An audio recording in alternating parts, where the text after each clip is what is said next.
This here is the Ironlak Ghetto Blaster fan cap. It makes huge fan-shaped lines, and today I'm going to be attempting to paint an entire graffiti piece using nothing but this cap. Wish me luck, because I am gonna need it.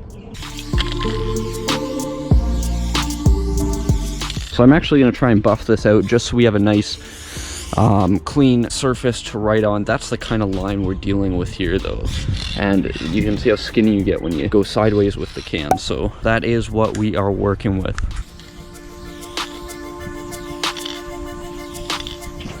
Alright, so here's the plan. As you can see, I got my paint all organized here. It's the organized Sciz today. Believe it or not, we're going to use these two blacks for a fill-in. The initial design is going to be done with these blues, and then we've got pink. It's just straight up called pink for the outline. That's what we're gonna do, and maybe we're gonna use some of these purples for some 3D highlights and some white for normal highlights here, and of course all that with these Ghetto Blaster caps. I do have a couple blues here that we're gonna use possibly for some background, I think. And yes, these are some very old Ironlak cans which I had in storage still in the vault.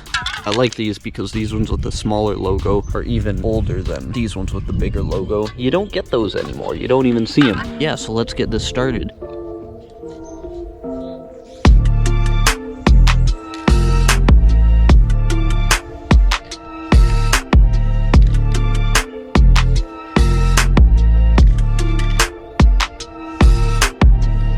I have to say, on a low pressure cam like this, you can actually get some incredibly thin lines going side to side or up and down if you turn that actual little thing on the cap. But it's actually not too bad for doing these initial lines. We'll see how I feel about it though when we need to actually outline with it.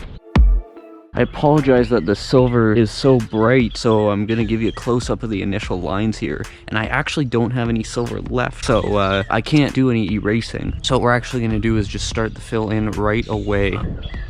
Alright, so this fill-in is gonna be rough. I'm gonna start off with the high-pressure can of Ironlak here. It's almost empty, but I have a feeling we're gonna need all of it, as well as most, if not all, of the dang here as well. The dang will be a little easier to work with, but we're gonna start with the Ironlak, because right now I can sort of afford to make mistakes. So let's see what happens here.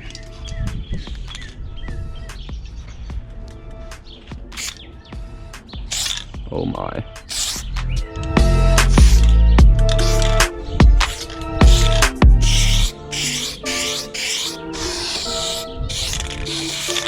Can's empty enough that I can't even angle it and do it that way either.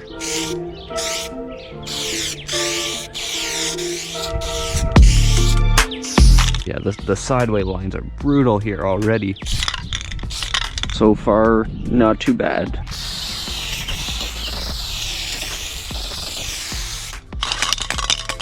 We can call that a done can. See what the dang has for us now. Now this dang paint is a little bit low. Well, it is low pressure. It's a softer output too, so hopefully this will be a bit easier. Oh yeah, look at that.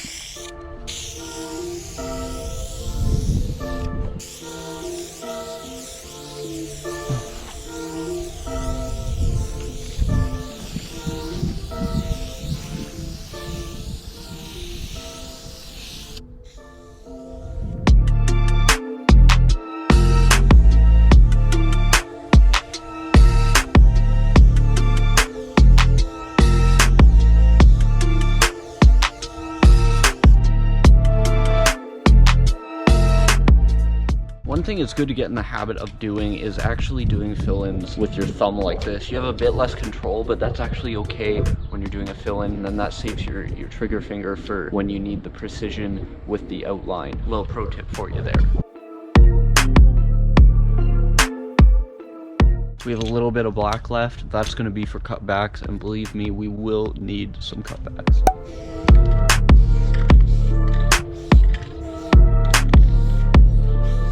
Alright guys, so this really is sort of going to be like the moment of truth. I'm going to start the outline. I'm going to have the head cam on so you can see exactly what's going on. This is going to be the moment where I either am comfortable or I totally regret trying to do this challenge. Let's hope it's the former. Oh man. It'd be nice if the wind would go off too for a bit. Ooh, this has horrible coverage, this pink. Jeez. I'm not doing 2 coats, I'll tell you that right now.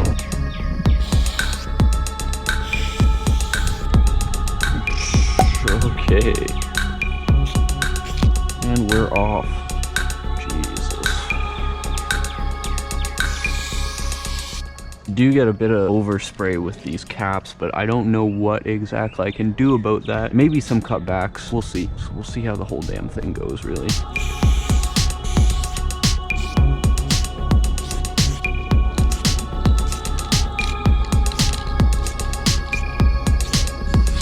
The wind is against me today too. Definitely wants me not to do this very well.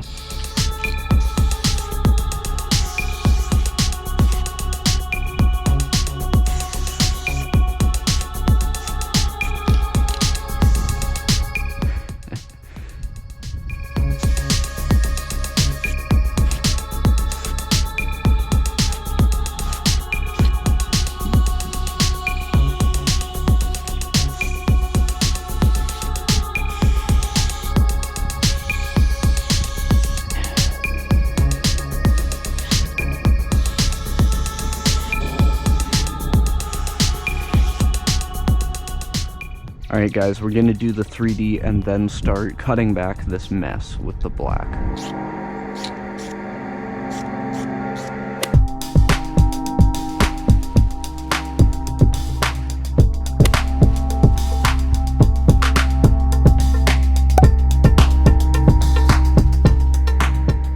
Part of me almost just wants to leave this like this, it looks so vibrant.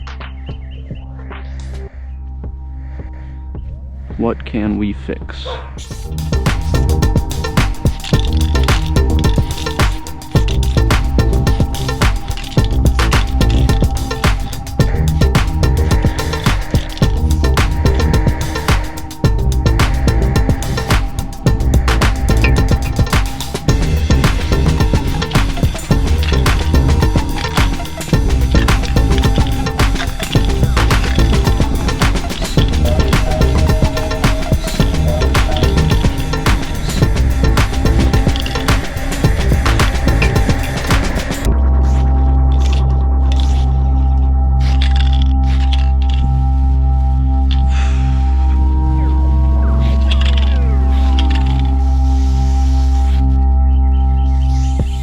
I'm trying to angle the can that way, get a harder edge on this line, but the overspray is just ridiculous.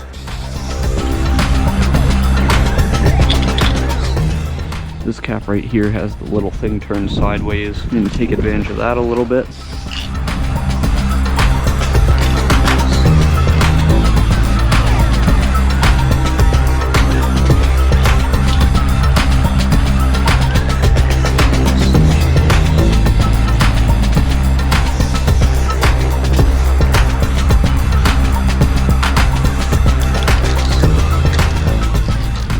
I know I'm going to hate myself for even attempting this right after I start, but we are going to try and put some white highlights on this piece now that the cutbacks are done.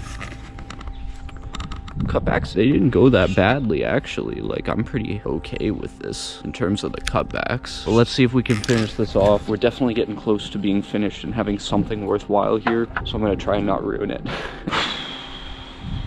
Okay. Oh my god. Ooh, I don't like that. Oh, hell no.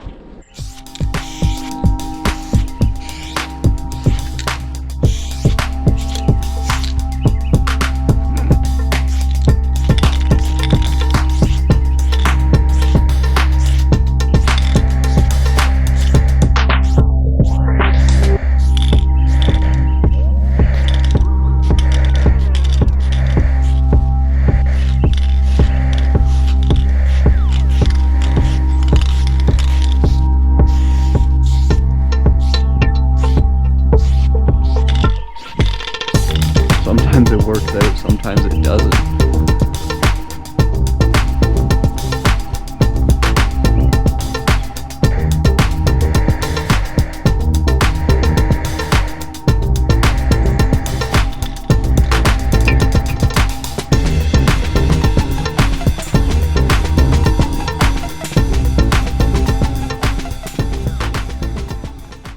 last thing I'm gonna do is just throw some more blue in the background, see if I can make that work, and then I think we're calling it.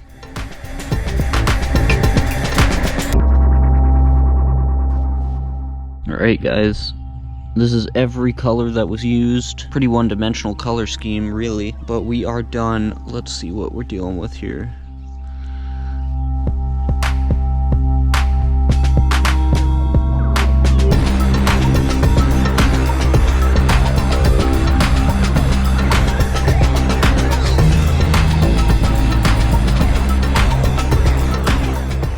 Alright, so one thing I'll mention is I only used 2 of these caps, the Ghetto Blaster caps for the whole piece. Neither of them clogged. They basically don't clog. There's such an open flow of paint there that you don't have to worry about that. Yeah, so I mean, it is what it is. Let me know what you guys think of it for sure. I'm honestly quite happy with it considering the constraints I was making myself work under. And honestly, it's always important to challenge yourself and do stuff like this because that's really where improvement comes in. If you do the same thing over and over again, you'll get better at some things like can control and all that sort of thing, but if you really want to get better at the more creative portion of graffiti, then this is the kind of challenge that you need to embrace. Obviously I would have like cleaned up the blue a little bit more, but I mean I didn't want to attempt something I know was going to go super bad. So yeah, let me know what you think in the comments, especially because you guys are going to be the only ones that see this.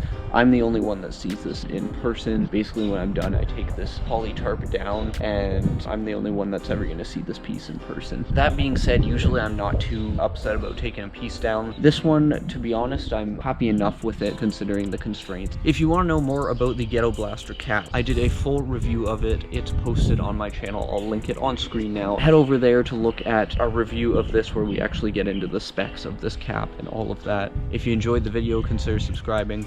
Until my next one, peace.